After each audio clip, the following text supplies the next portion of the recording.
Hoy en Sanamente vamos a hablar sobre el infarto cerebral, conocido comúnmente como derrame cerebral. Pero aquí el doctor que está con nosotros, Carlos Abanto, que es jefe del Centro de Investigación de Enfermedad Cerebrovascular del Instituto Nacional de Ciencias Neurológicas, nos dice que como término médico no existe derrame cerebral, pero es así como todos lo conocemos. ¿No es cierto? ¿Cómo está? Muy buenos días. Buenos días, Verónica. Así es. El término más adecuado es enfermedad cerebrovascular. Sin embargo, a nivel de población se conoce como derrame cerebral. Okay. ¿Y esto le puede dar a alguien de manera súbita por algún tema de estrés de repente o porque ha llevado una vida muy desordenada? Le puede dar a cualquier persona, sin embargo, a mayor edad es más frecuente.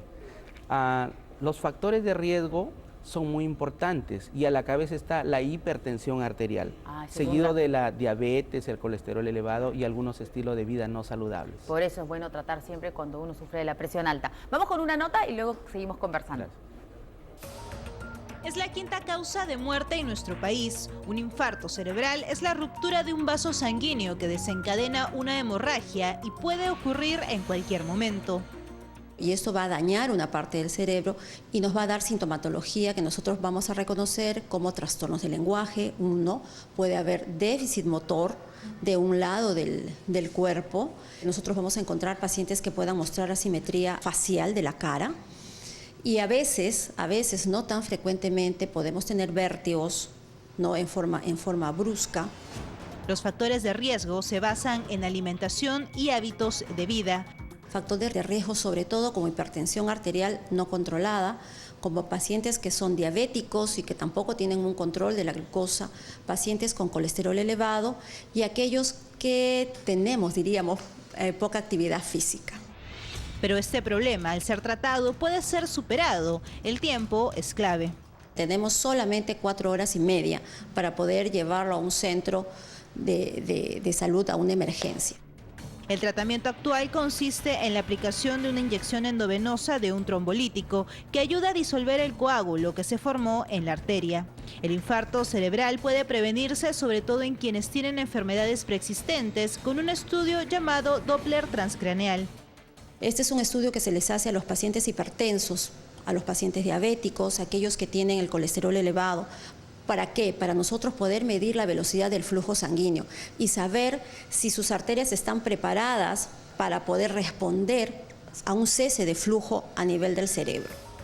Realizarse un chequeo a partir de los 50 años, por lo menos una vez al año, lo ayudará a prevenir un infarto cerebral. Tome sus precauciones. Y sobre todo antecedentes familiares, me imagino, ¿no? De la presión alta. Así es. Los factores de riesgo ya están bien tipificados.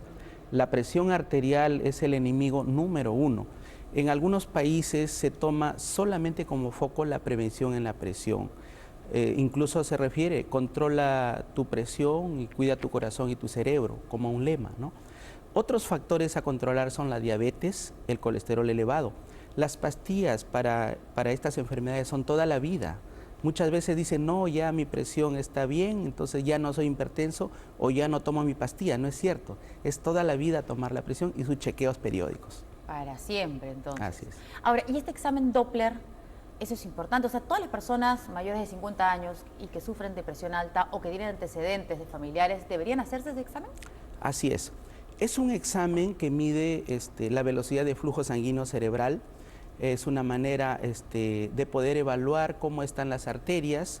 Las arterias tienden a ocluirse, a estenosarse, y el infarto es cuando ya se cerró completamente. Tenemos exámenes como el de neurosonología, y cuando el paciente tiene los síntomas debe ir inmediatamente al hospital porque también hay otros exámenes como la tomografía o resonancia magnética que son también muy importantes. ¿Y estos síntomas son fáciles de poder identificar? Sí, sin embargo la población no los conoce. En un estudio que hemos hecho en estos últimos años, solo el 50% de la población conoce los síntomas. Los síntomas son muy claros y podríamos decir que 2 son los principales. Parálisis de un lado del cuerpo y dificultad para hablar de inicio brusco o súbito. O sea que uno está hablando de pronto, por nada, comienza a balbucear. Así es. ¿Y estos 2 síntomas no son alarmantes? ¿Eso no hace que la gente de inmediato vaya a un centro médico? Ese es lo que debe ser. Tiempo es cerebro, tiempo perdido es cerebro perdido. Sin embargo, muchas veces por un mito se piensa que ya va a pasar, sobre todo si en la noche a veces pueden sobarse la extremidad pensando que va a pasar, pero no es así. No, pero la parálisis no puede confundirse con un hormigueo, ¿no es cierto? Así es. O sea, creo que esto es inmediato. O sea, si sientes que la mitad del cuerpo se te ha paralizado, lo primero que hay que hacer es, bueno, avisar a un familiar que esté cerca para que pueda ir a un centro de salud. Y si no puedes hablar, tampoco. Y la gente de repente lo hace por temor a lo que puede suceder. Sí, ¿no es puede cierto? ser. Pero es peor. Eso es correcto, usted tiene toda la razón. La gente que tenga estos síntomas debe ir inmediatamente a un hospital más cercano. Inmediato, porque en la detección de estos síntomas, ahí se puede jugar la vida o la muerte. 4 horas, dice el informe. Hasta 4 horas y media para el tratamiento endovenoso de la trombolisis. O sea que sí, se puede recuperar las personas que sufren de un infarto cerebral, solamente hay que ir al doctor. A ver, y algunas consultas, por ejemplo, los gorditos, ¿no es cierto? ¿Son más propensos a sufrir de un infarto cerebral o no? Sí, los factores de riesgo hemos comentado de los principales. Sin embargo, también el sedentarismo, la obesidad y algunos estilos de vida no saludables, como por ejemplo el fumar, el tomar sin precaución, tomar licor, pueden condicionar también como factores de riesgo a esta enfermedad que es multifactorial. Ok, ¿y las mujeres pueden sufrir un infarto cerebral más que los hombres? También, esta enfermedad no respeta ni el sexo ni la edad.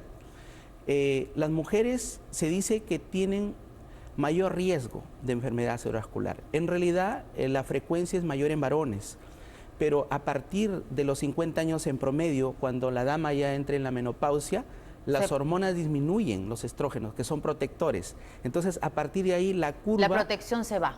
Se va la protección y la curva de frecuencia se equipara o tiende a equipararse al varón. A la del hombre. Además, la dama tiene factores de riesgo propios por ser mujer, como por ejemplo algunas cuestiones fisiológicas como el embarazo, ¿Qué pasa el parto. en el embarazo? En ese caso hay hormonas que pueden condicionar mayor riesgo de tener hemorragias o infartos. Por eso la mujer está más predispuesta que el varón en realidad. Predispuesta, pero la incidencia se da más en hombres. En hombres, sí, así es. Muy bien, doctor, muchas gracias por resolver todas estas consultas. Ya saben que si ustedes también desean que toquemos aquí algún tema, pueden escribirnos a sanamente@americatv.com.pe.